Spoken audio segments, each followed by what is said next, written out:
Assalamualaikum warahmatullahi wabarakatuh. Sebelumnya saya ingin mengucapkan terima kasih kepada Ibu Dr. Endang Sri Budi Herawati, SEMPD yang telah memberikan kesempatan kepada saya untuk bisa membuat video pembelajaran yang memuat ide pokok dari teori pembelajaran video ini. Video ini adalah tugas inovasi pembelajaran. Sebelumnya saya ingin memperkenalkan diri. Saya Dina Pratama dari Prodi PGSD semester 3. Saya dari kampus Universitas Nahdlatul Ulama Cirebon. Baik, di sini saya akan menjelaskan. Di sini ada 6 teori. Yang pertama yaitu teori perkembangan kognitif Jean Piaget, yang kedua teori belajar Van Glaserveld, yang ketiga teori belajar Brunner, yang keempat teori belajar David Ausubel, yang kelima teori belajar John Dewey, yang keenam teori belajar Vygotsky. Di sini ada teori perkembangan kognitif Jean Piaget. Piaget membagi perkembangan kognitif menjadi 4 tahap, yaitu yang pertama sensori motor 0 sampai 2 tahun, yaitu fokus pada interaksi sensorik dan motorik dengan lingkungan untuk memahami konsep objek permanen dan pengembangan koordinasi motorik. Yang kedua ada pre-operasional 2 sampai 7 tahun, munculnya simbolik, bahasa dan pemikiran intuitif tetapi memiliki keterbatasan dalam logika. Dan pengertian objektif yang ketiga itu konkret operasional 7 sampai 11 tahun.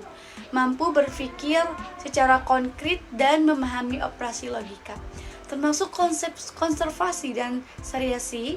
Yang keempat yaitu formal operasional 12 tahun ke atas, yaitu mampu berpikir abstrak dan memahami hipotesis.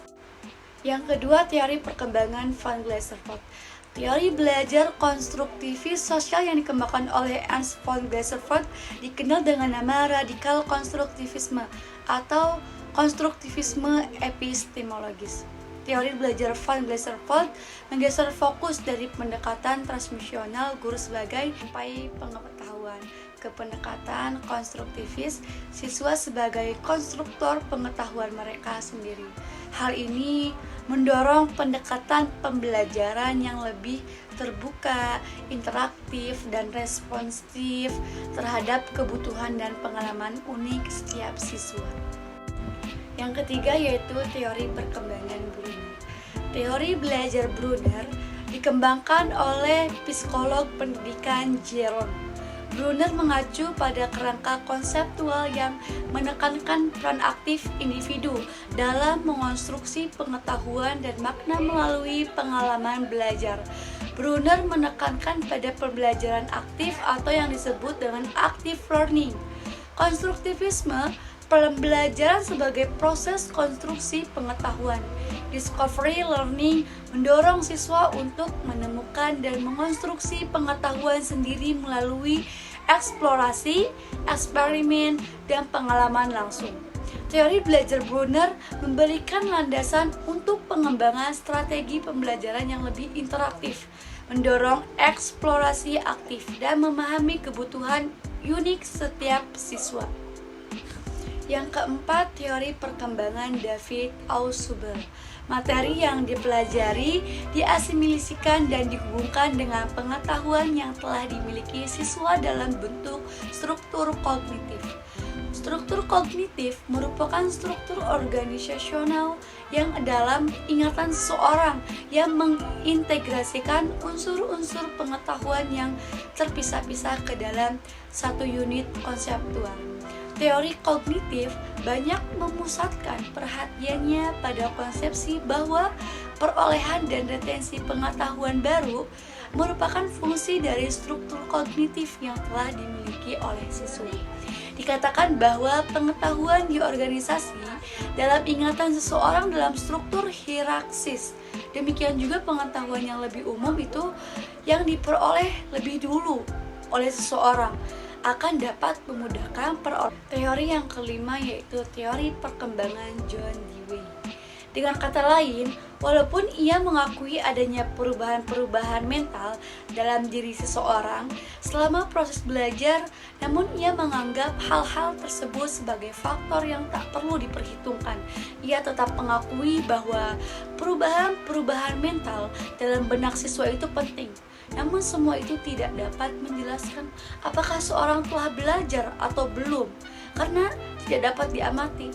Watson adalah seorang behavioris murni karena kajiannya tentang belajar disejajarkan dengan ilmu-ilmu lain seperti fisika atau biologi yang sangat berorientasi pada pengalaman empirik, yaitu sejauh dapat diamati dan dapat diukur. Yang terakhir, teori perkembangan Vygotsky.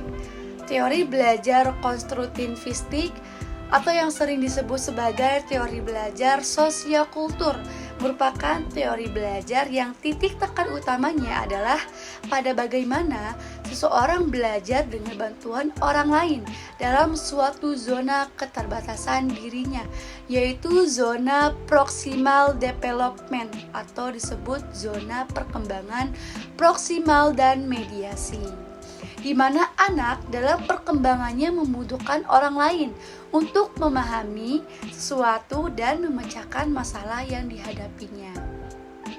Teori yang juga disebut sebagai teori konstruksi sosial ini menekankan bahwa intelijensi manusia berasal dari masyarakat, lingkungan, dan budayanya. Teori ini juga menegaskan bahwa perolehan kognitif individu terjadi pertama kali melalui interpersonal atau interaksi dengan lingkungan sosial. Vygotsky juga berpendapat bahwa menggunakan alat berpikir akan menyebabkan terjadinya perkembangan kognitif dalam diri seseorang. Memudahkan dan melakukan tindakan, Vygotsky memilih tindakan atau perbuatan yang seefektif dan seefisien mungkin untuk semakin intens menggunakan alat berpikirnya, dan dia juga mampu melakukan sesuatu dengan kapasitasnya. Baik, itulah materi yang saya dapat sampaikan. Semoga bermanfaat. Kurang lebihnya mohon maaf. Wassalamualaikum warahmatullahi wabarakatuh.